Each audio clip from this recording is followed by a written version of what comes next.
noticed something when I read this passage that I hadn't seen before, even though I have read it innumerable times over the years. The disciples asked Jesus who was the greatest in the kingdom of heaven, but Jesus actually answered a different question. When he called the child over, he didn't say that a child was the greatest, he said that unless you became humble as a child, you wouldn't even get into the kingdom of heaven. That's both interesting and frightening at the same time. We know that childlike and childish are two different things. Those who are childlike are curious, look to adults for security and wisdom. Those who are childish want everything their own way and they want it now.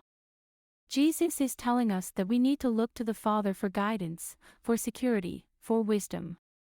We need to depend on Him to know what we need, not want, and provide it.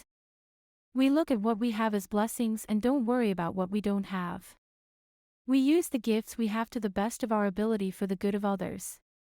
Just as little children show their love for their parents with shows of affection, picking wildflowers, or making a little gift, we show God our love with our prayers, our small gifts of sacrifice, and by helping bring His love to the poor and the vulnerable of our society. When I was a child, I had food to eat, a safe home, and the knowledge that my parents loved me. I didn't know that we were barely middle class until I was much older. I was rich in the important things. When we are rich in the love of God and the knowledge of salvation, what more do we need? Now let's turn our Bibles to the chapter of today's study, Matthew 18 verse 1 through 4.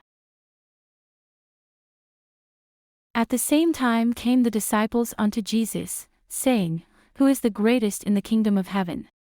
And Jesus called a little child unto him, and set him in the midst of them. And said, Verily I say unto you, except ye be converted, and become as little children, ye shall not enter into the kingdom of heaven. Whosoever therefore shall humble himself as this little child, the same is greatest in the kingdom of heaven.